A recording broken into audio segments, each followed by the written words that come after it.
Profeti alayhis salam tregon dy mënyra të daljes shpirtit. Thot shpirti i besimtarit del thot si uji nga ena kur e hedh. Pra nëse ne kemi një enë me ujë dhe derdhim, nuk ka asnjë lloj vështirësie, më njëherë del. Ndërsa shpirti thot i jo besimtarit, në momentin që sheh pra melekun e vdekjes, në momentin që sheh dënimin e Zotit, shpërndahet trupin e njeriu. Dhe meleku thotë ja tërheq fije, njësoj siç tërheq në njëri për jush leshin që ka rënë në një ferr. Sa në llogaritë se si mund të rriqet leshi i rënë në një ferr, kështu edhe shpirti i njeriu shpërndahet në trupin e tij, nëse është jo besimtar. Sa shpirti i besimtarit, në momentin që sheh mrekullitë e Zotit dhe bekimet e Zotit, nuk duron më të rrinë trupin e njeriu dhe del më njëherë nga trupi i njeriu. Shpirti i të vdekurit ne muslimanët besojmë, siç e thot Zoti në Kur'an, innal abrara lafi lijin u innal fujara lafi sijjin. O shkojnë shpirtrat, pra ku rrin shpirtrat masi dalin nga trupi i njeriu? Shpirtrat ruhen ose në xhenet ose në xhenem. Pra besimtarët, vepërmirët që janë xhenetli, menjëherë trupi i tyre shkon, shpirti i tyre ruhet në xhenet, pavarësisht se trupi dhe pasojat e asaj që përjeton shpirti vinë edhe në varr. Njerëzit që japin shpirtin janë dy grupe, njerëzit besimtar, vepërmirë dhe njerëzit e themi gjunaqtarët e mëdhenj dhe jo besimtarët. Shpirtrat e besimtarëve dalin lehtë, pra në momentin që besimtari duke dhënë shpirt, sheh mrekullitë e Zotit, sheh engjëjt e Zotit, sheh xhenetin, shpirti nuk duron më dhe më njëherë që kur i vjen meleku del më njëherë. Thotë dhe vendoset trupi i tij në çarçaf ose pëlhura të xhenetit dhe merret trupi i shpirtit i tij dhe ngrihet për qiell. Del thotë nga trupi i njeriu një aromë, si aroma më e mirë që mund të ekzistojë në kësaj bote që e ndjen çdo gjallës.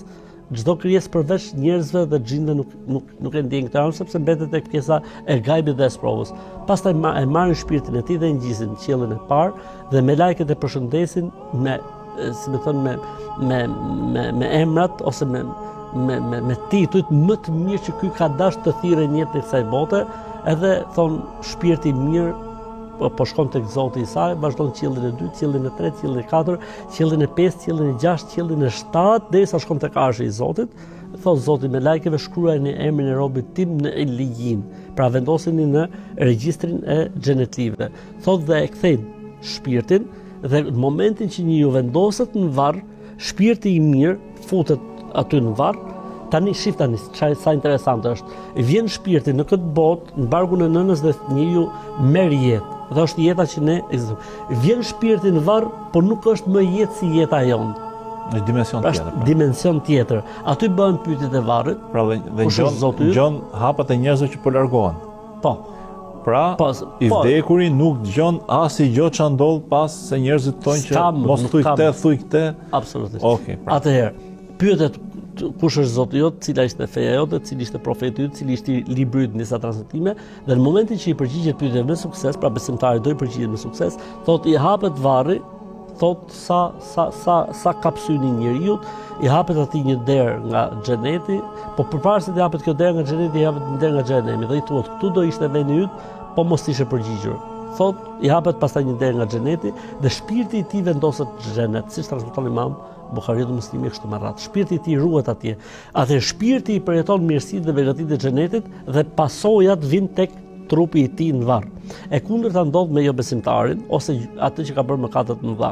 Ai që ka bërë gjuna të mëdha dhe ka vdekur i papenduar, pra ka rënduar veten e tij, ose jo besimtari, kur jep shpirtin jep me vuajtje, sepse kjo mund të shërbejë për besimtarin gjunaqtar si larje mëkatesh, ndërsa për jo besimtarin fillon dënimi i tij qysh me daljen e shpirtit. Thotë dhe vendoset për jo besimtarin, vendoset tot shpirti i tij në pëlhura të zjarrit, të zjarrta, dhe në momentin që e marrin me lajket për ta ngjitur lart, del prej trupit tot një aromë, se aromë më e keq që mund të ekzistuar, po njerëzit dhe xhinët nuk e ndin, gjallësat e tjera e ndin. Thotë dhe ngjitet. Në momentin që shkon në qiellin e parë, nuk i hapen dyert e qiellit të parë. Thot dhe pritet derisa të shkojë trupi në varr. Dhe në momentin që shkon trupi në varr, atëherë gjuhet shpirti i tij. Nuk e sjellin siç sollën të parë, po gjuhet, të takhtafu au tahwi bihi ar-rihu fi maqanin sahik. Siç e thot Zoti në Kur'an. Dhe në momentin që vendoset dhe vjen varr, atëherë i bën pyetjet, i hapet atij një derë ose një dritare nga xheneti dhe i thuhet, nëse do ishe përgjigj, këtu do ishte vendi yt, po ti nuk u përgjigje, ai thot, nuk di të përgjigjet. thot i hapet një derë nga xhehenemi, shpirti i tij shkon në xhehenem dhe pasojat e vuajtjes së tij në zjarrin e xhehenemit vijnë tek varri i tij. Normalisht që lidhja e shpirtit në këtë botë me trupin është sekondare, ndërsa lidhja e shpirtit në jetën e varrit është primare, ndërsa në botën tjetër do të jetë sërish sekondare. Që do të thotë, në këtë botë, nëse unë ty të shaj, ose të ofendoj, ose të gjuj, si fillim e përjeton fizikisht, pastaj e përjeton shpirtërisht. Në botën e varrit është e kundërta. Pra në botën e varrit njeriu e përjeton shpirtërisht si fillim, se është shpirti ai që e përjeton në parajs ose në ferr, pra në xhenet ose në xhenem, ndërsa pasojat i vijnë trupit. Ose që jemi gjumë, që shoh në ëndër të keqe sikur na godasin, ne e vujmë atë, para se e vujmë, pavarësisht se edhe mund djersitemi. Po si fillim e vuan pastaj djersitesh. Ndërsa këtu është e kundërta, ti djersitesh pastaj e vuan atë. Dhe një kështu e përjeton jetën e varrit derisa të bëhet dita e Kiametit, edhe por ka diçka. Mund të shërbej për dikë jeta e varrit, siç është thash, ata që kanë bërë gjuna të mëdha, se kanë vdekur pa penduar etj, mund të shërbej për dikë jeta e varrit si pastrim në ditën e Kiametit. Pa, si më thon, e meriton të dënimin këtu në botën tjetër. Po, mirë po e vuajti në varr atë dënim, kur del ditën e Kiametit deli pastër. Pra mund të shërbej për mëkatarët dhe për gjunaqtarët si një periudhë pastrimi.